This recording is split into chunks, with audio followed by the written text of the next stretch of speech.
Or were the guardians of the world karma from Shambhala and Agartha, the leaders of both sides, the Illuminati and the Nazis, initiators of the karma of Atlantis? In any case, there was one mystery. After the final battle in Berlin, hundreds of Tibetan corpses were found very close to the Nazi headquarters. And there is another mystery. The flying saucer technology which points to an extraterrestrial high civilization. Should the spear of destiny, which is a symbol for the spiritual leadership role for mankind, be given to the German nation? Why did secret fleets of submarines retreat towards the South Pole and Argentina? They also carried Adolf Hitler, Eva Braun, and other secret members of the Thule Circle. And with the cessation of hostilities, of course, in Europe, Germany has capitulated, and of course there was an immediate interest and concern to get there as quickly as possible to capture the personnel, the documents, and also the instruments called the spacecraft which Hitler had created. Now that was of primary interest to the Soviets, the Americans, and of course the English. As it turns out, the Soviets were the first to reach Berlin, and they did get most of the documents supportive, of course, of that particular project. Secondly, the Americans arrived, and they got the second amount of documents, but they did get the most of the brains, including von Braun. And Dr. Hertak will pick that up later, of course, and expand upon that. Now, we also discovered when we got to Berlin that the two craft which we were most interested in, the spacecraft which Hitler had, of course, built, were no longer there. Indeed, they have been disassembled by the SS, and they have been spirited out of the country aboard two submarines, and they spent 6 months at sea and finally ended up in what is now, or always has been, Argentina. From there, they were taken into Antarctica, and that's another story, so I won't go into it. Another interesting thing, too, which I'd like to bring out here, when I had my lecture in Frankfurt 2 or 3 years ago, I flew directly from Frankfurt back to Chicago, Illinois for another major appearance, and in my audience was a woman who was very excited about what I was talking about because I was talking about this very subject. But I was also talking about Hitler, and I also said that I didn't think he died in the bunker. She couldn't wait to talk to me, and later on we had a private interview, and she told me that she was the daughter of the former secret head of Argentina. And I won't mention her name on TV, but nevertheless, I know that it was all substantiated. She said that when she was a little girl, about 10 or 12 years old, she and her father, who was the head of the Secret Service of Argentina, were dining in an outdoor cafe. And he said, you see that man sitting over there? And she said, yes. And he said, well, that's Hitler. You see the woman sitting next to him? That's Eva Braun, his wife. Hitler did not die in the bunker. So we have to assume then, as the spacecraft were being taken to Argentina, Hitler also went along with that and later set up his life in Argentina. Now, he died somewhere in the 80s after 1987 and fulfilled a prophecy as the great Lord of Darkness, of course, in accordance with the Mayan calendar. All witnesses were eliminated by Sebottendorf, of whom not even a photograph exists. Allegedly, he was assassinated in Turkey. Haushofer and his family allegedly committed suicide. All souls who were involved with one or the other party were drawn into the game of the seducers and the seduced. A game of power and powerlessness, culprits and victims. Thus, human beings are on the inside what they fight against on the outside, because they have suppressed it, or because it was their karma to take part in this game of oppressors and victims. There is another theory on Sebottendorf, which is held by the French author René Arlot, who in his 60s has written a book and had been intensely interested in Sebottendorf. In that book, he declares that Sebottendorf acted secretly on behalf of the Order's chiefs. These Order chiefs were from the Turkish Lodge, which Sebottendorf had joined on his first stay in Turkey. So from this theory derives the idea that Sebottendorf was possibly in charge of bringing the national movement in Germany under the control of the Freemasons, One has to add that the Freemasonry which Sebottendorf was talking about was the Eastern Freemasonry.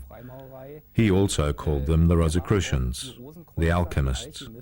It is different from the Western Freemasonry, which he had rejected. Following this theory, little by little, Sebottendorf published secrets, in particular in his book, The Practice of the Old Turkish Freemasonry, which was published in 1924. In this book, there are meditation practices aimed at self-discipline, which he brought back from Turkey. The theory finally developed through this book, and it was also applied to the time Sebottendorf spent in Munich. Even there, he is supposed to have been working under the secret order chiefs. Auch da soll schon im Auftrag dieser geheimen islamischen Ordenshäupter gewirkt haben. Not much has changed today. All who are striving for power are manipulated through their need for loans from the financial lodges. They need money to finance their personal power thirst, their armies and wars. The Third Great War was already predicted in the scripts of the wise men of Zion. This one too is supposed to take place in Germany and Europe. It will be interesting to see who will be used as a tool this time. Will it be a Russian or Muslim dictator who wants to release the world once again from the Illuminati? Already one can find an extensive range of books and countless scripts, especially in Muslim countries like Iraq and Iran, telling us how the imperialistic and Zionistic Freemason Christianity remains the great evil. It is only a matter of time until a spiritual leader will be born, or maybe already is. This person might already be here, having possibly experienced the strange war against Iraq, and will try in the near future to release the world and the Muslims of the evil conspiracy and of Christianity, using literature about the conspiracy in order to initiate a final religious war and atomic disaster. Mankind could spare itself by overcoming polarity. The ego games are still being repeated. As long as there are humans who believe that the world can be changed on the outside by power, laws, and war, the wolf in sheep's clothing will still mislead people. Each one of us can only lead himself. Only when man is able to let go of all needs for authority within himself and on the outside can he take the first step into independence, because all political and religious leaders are misleading seducers. To change the world or a person by force means separating it from the perfect foundation of life and to create new karma. Indeed, life evens itself out. It does not need human beings to fulfill karma. To blame someone and to make someone feel guilty creates new karma. It creates a negative debt which has to be settled during the next life. And so we see the Germans looking for identity, which the leadership of Hitler and others provide, and it's in that context that we look at the unique cycle of the Bodhisattva, or the teacher that arrives on the scene. And clearly, if we look at the Mayan, the Nahua, the Mesoamerican histories, we see the teaching of the 13 teachers of light and the 9 teachers of darkness. The cyclic interpretation of this would allow some sociologists and historians to believe that Hitler fits the mold of the great Lord of darkness or light that appears on the scene at the right time and provides, as it were, the consciousness opening to higher intelligence. Therefore, it is a sad truth of karmic fate that one day the world will find out that the Holocaust of the Jewish people was indirectly financed by their own lodges. During the Third Reich, the Minister of Finance, Mr. Schacht, organized the funding of armaments and Hitler's rise to power, not only through the German industries, but to a great extent through secret money transactions from Swiss bank accounts. Illuminati and wealthy Jewish capitalists raised $120 million to bring Hitler into power. Thus, Hitler's revolution against the dark forces on the outside represents a dictatorship, his battle against his own inner darkness. The dark side of power within us and the world receives strength only when one gives it an existence in consciousness by evaluating and rejecting it. Consequently, transformation can only take place within a person and never on the outside. The exterior world only changes when changes occur on the inside. I'd like to use as a reference point, though, the Mayan calendar and the Mayan prophecy. And in the Mayan prophecy and the calendar, we have 13 heavens, which of course are controlled by the 13 lords of light. And each one of those heavens lasts 52 years. If you take the 13 heavens and multiply that by 52, you end up with 676 years of ruling by the lords of light. Shortly after they cease, then of course in comes the lords of darkness, and each one of those two are 52 years duration, but there are only 9 of them as opposed to the 13 lords of light. So we can see that light still prevails.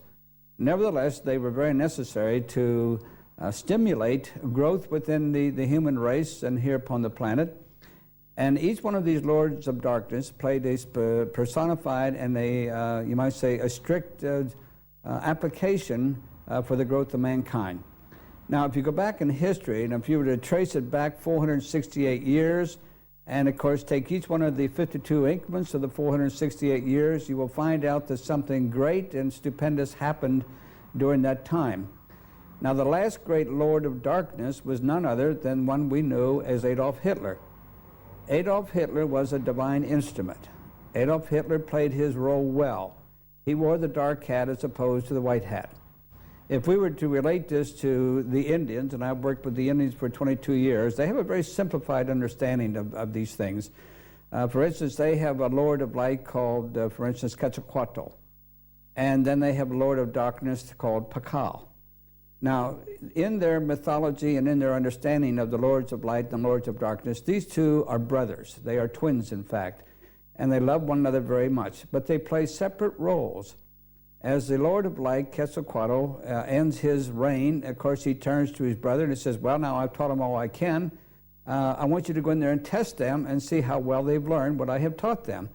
Well, in comes the Lord of Darkness, and in this case, we're talking about Hitler, to see how well we had learned in the past from the Lords of Light. As we know, Hitler was a metaphysician supreme. As he was a boy, he studied studiously for many, many years what we know today as esoteric or metaphysical things. He also, in addition to the many understandings he had of viril and many other powers which were, of course, used by the ancients, he had a morbid fascination with the spear of destiny. And that was, of course, the Longinus spear that pierced the side of Christ. Hitler knew that anybody, whether it be the Lords of Darkness or the Lords of Light, should they have that spear, they were almost certain to win the war. Now, he wanted that spear for so long, and there was one in a man by the name of Rudolf Steiner, who lived here in Germany also, and he and Hitler both had a morbid fascination for that spear of destiny. Later, we know that Rudolf had to flee for his life because Hitler felt that he would get the spear and he wouldn't have it. So when we talk about Hitler, we're talking about, in my understanding, a divine being. I can remember 3 years ago in Frankfurt when I said before a large audience that Hitler was a divine being, when of course I thought they were going to stone me. But I let that sink in, and finally I said he was the last Lord of Darkness. And after I had explained it to them, then of course they accepted it. Therefore, every exterior revolution is already doomed in advance, because the masters of revolution themselves will later become the dictators of this world. The worst that can happen is the rule of a spiritual leader who is striving to gain world power, but who only understands half the truth and has not yet surrendered his ego to divine guidance. At that moment, an occult superego will be born, where only one individual visualizes him or herself as God superior, and all others are again inferior beings.